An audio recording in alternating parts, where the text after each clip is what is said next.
진화하는 전세 사기 수법을 알아보겠습니다. 부동산 계약을 할 때 부동산에서 임대인을 잘 아는 상황에서는 한마디씩 거들곤 합니다. 직장도 튼튼하고 채무도 없으신 아주 깔끔한 분이라서 걱정할 게 없다고 안심이 되는 말을 합니다. 하지만 최근에는 공인중개사가 임대인 및 집주인을 상세하게 알 수도 없고 거래를 성사하기 위해서 좋은 말들만 할 수 있습니다.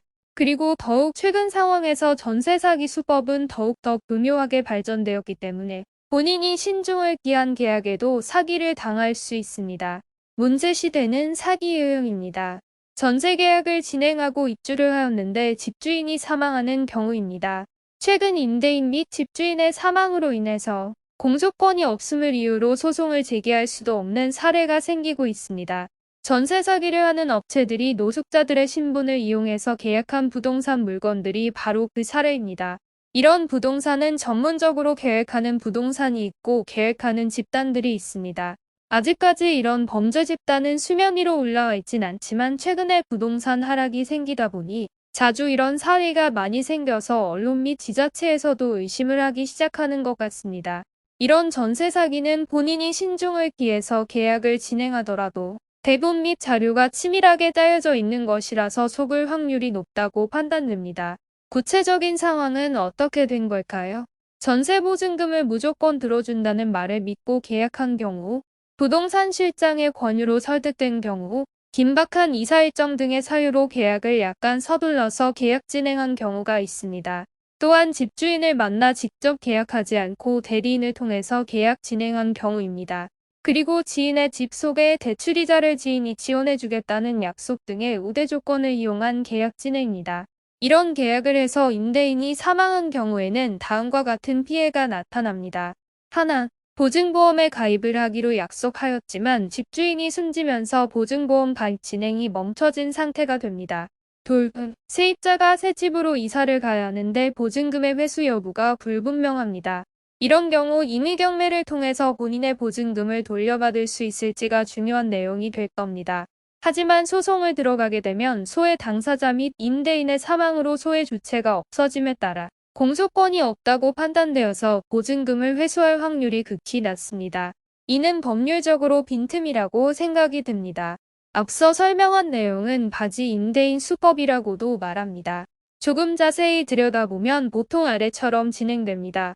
하나, 최초 집주인 1억 2천에 구입, 몇 년 후 매매가 1억 7천에 팔고 싶다고 부동산에 말함.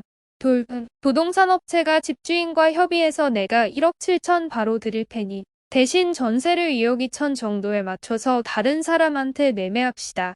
셋, 집주인 입장에서는 원하는 금액을 받으니 문제가 없어서 동의를 함.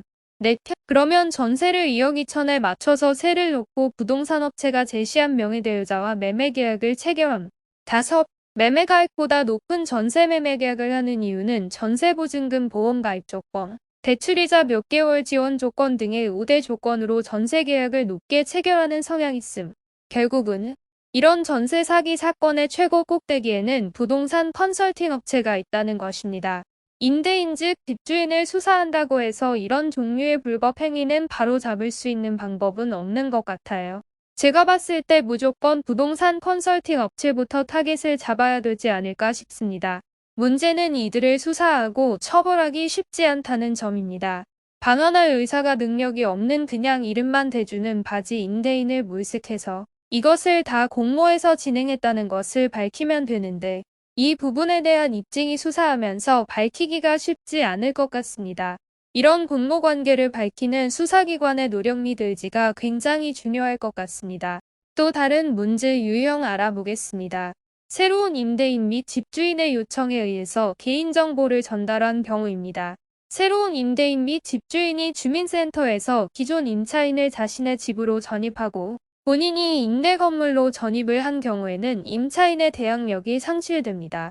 전입 사실을 전달받은 대출받은 은행에서 문제가 발생했다고 연락을 받은 경우 비로소 알게 되는 경우입니다. 행정심판으로 잘못된 것을 바로 잡을 수는 있겠으나 이런 소송 시간과 정신적인 피해를 감당해야 하는 임차인은 고통스러울 뿐입니다. 대응체계 강구 방안입니다.